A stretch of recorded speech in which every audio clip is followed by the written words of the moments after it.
यह कहानी नहीं है, हकीकत है। आप देखिए कि जो प्रकृति 71 साल से निर्विकार रूप से बिना कुछ शुल्क के उनको ऑक्सीजन दे रही थी और हॉस्पिटल में जाते हैं, उसी ऑक्सीजन का एक दिन का शुल्क 40,000 आता है। कितना बड़ा इम्बैलेंस है। और इसके बाद भी हम प्रकृति के साथ न्याय नहीं कर रहे हैं, हम प्रकृति को कुछ शौक से दे नहीं रहे हैं। और जब कोई संकट आता है तो प्रकृति द्वारा दिए गए जो भी दान है उस संकट के समय में हमारी आंख खोलते हैं। अब आप समझिए, प्रकृति से हम ले रहे हैं, हम उसे क्या दे रहे हैं।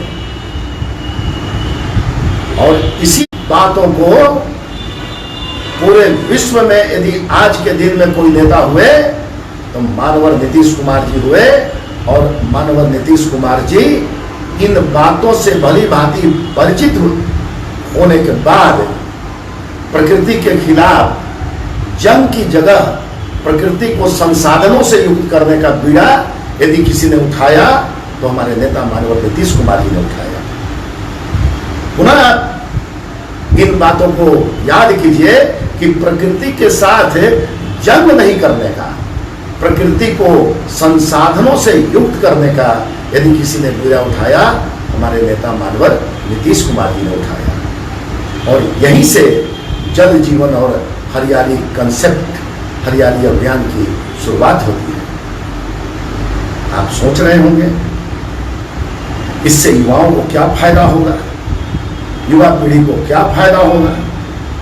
लेकिन आप सोचिए, आने वाली पीढ़ी को आप क्या देकर जाना चाहते हैं।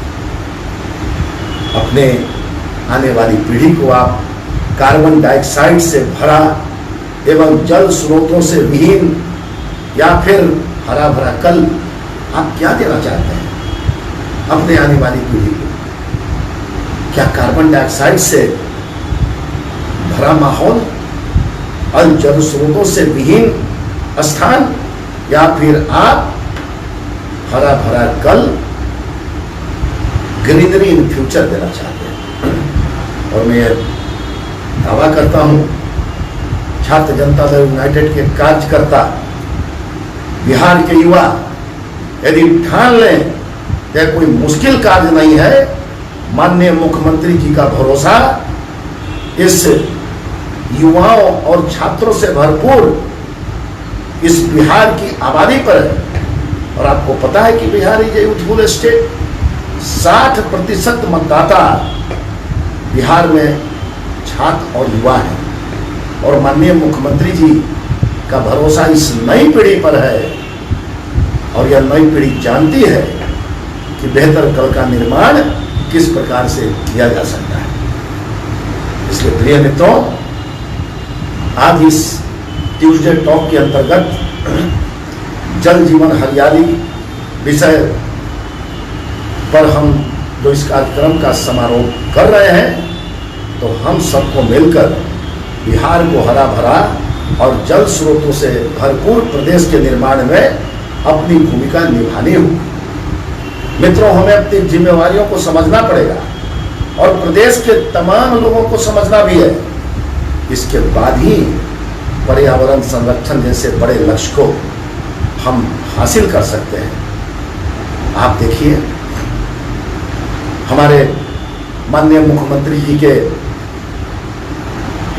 प्रयास से, नीतीश जी के प्रयास से आज इस प्रदेश ने सामाजिक कुरीतियों के खिलाफ वैश्विक स्तर पर अपनी उपस्थिति दर्ज कराई। ऐसे कई मौके आए जब प्रदेश ने आगे बढ़कर सामूहिक जिम्मेवारियों का बखूबी निर्वहन किया।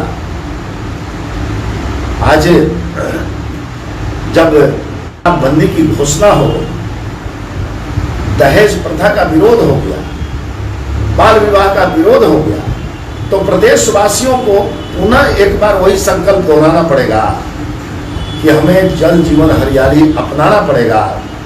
और हमारे यहाँ तो पेड़ों की पूजा की जाती है, पीपल बरगद जैसे बड़े पेड़ पूजे जाते हैं। और यह भी मान्यता है कि पीपल में अश्वत्थ संस्कृत में उसे अश्वत्थ वृक्ष कहा जाता है, और पीपल में भगवान विष्णु का वास होता है।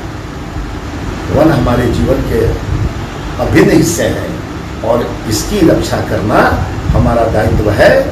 पेड़ लगाकर हम अपने कर्तव्यों को पूरा केवल नहीं मान सकते, पेड़ों को बड़ा करना और उनकी कटाई न हो, यह भी हमें सुनिश्चित करना हमारा दायित्व है।